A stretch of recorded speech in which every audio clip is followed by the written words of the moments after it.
So everybody's predicting that the Democrats are in trouble in this upcoming midterm election, but new data seems to indicate that the predictions of their demise might be premature. Let's talk about it in today's video.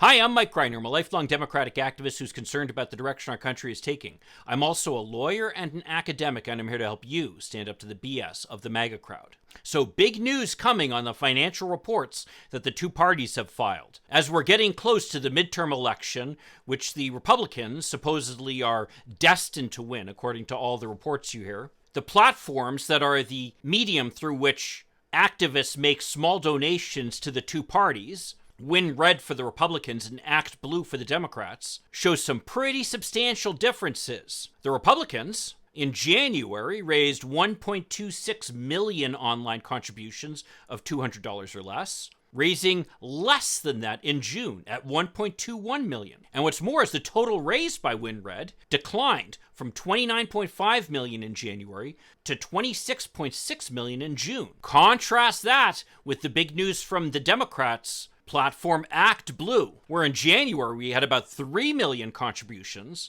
and that went up in June to about 4 million. And the total raised went up by about 30%, increasing from $44 million in January to $64 million in June. Now, as we know, money is the mother's milk of politics, as they say, and Republicans are able to counter their disadvantage in small dollar donations with large contributions from billionaires.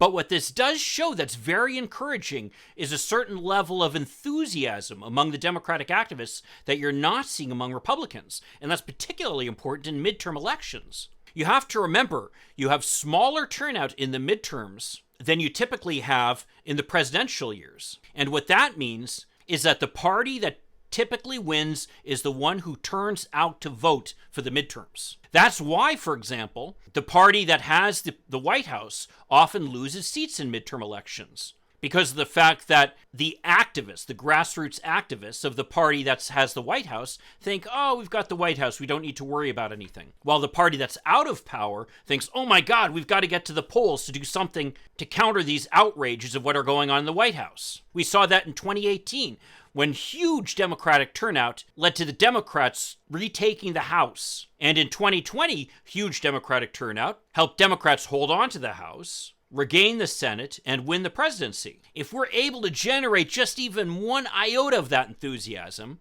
while the Republicans seem to not be enthusiastic at all, well, that actually spells some good news for Democrats in this upcoming midterm. Now, I don't want people to rest on their laurels and think by any means this means that we've got it won and don't need to worry about it. But I am reminded of a time back when I was working as the deputy mayor here in Warren, Michigan, Michigan's third largest city, and my boss, the mayor, was up for re-election. We had some very nasty, negative, right-wing populist types who were constantly needling us, causing all kinds of trouble and making a lot of noise. Sound familiar? You should. Many of them remind me of the MAGA types of today, and many of them actually became MAGA types later on. Anyway, my boss was facing a tough re-election, it seemed. He'd been in office for 8 years at that point and was running for his third term, and people were kind of getting, a little bit tired of the same spiel, and we had what seemed like a pretty strong opponent in the general election. I have to admit, I was worried and went out and worked hard. But as a result of the fact that I worked hard, and as a result of the fact that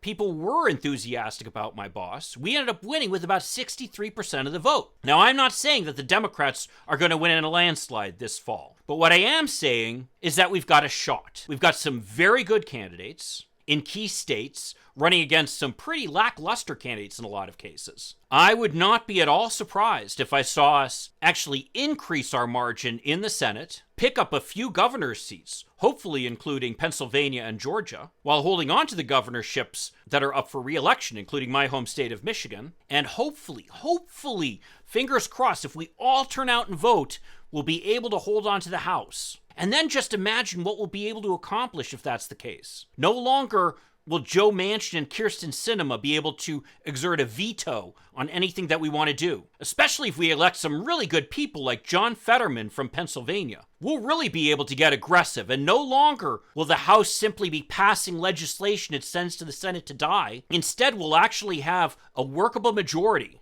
who will probably be willing to get rid of the filibuster and pass the kind of legislation that we Democratic activists have been calling for. We just need to keep the enthusiasm and keep building on it, the same kind of enthusiasm that we're seeing with these fundraising numbers here. And I have a good feeling that we'll end up confounding the expectations this fall. Well, if you want to hear more about how the Republican candidates are so terrible, especially compared to some of our outstanding candidates, check out this video over here. The contrast between the candidates the two parties are putting up for these offices is really quite remarkable. I'll see you then. In the meantime, let's hope for continued progress. Thank you.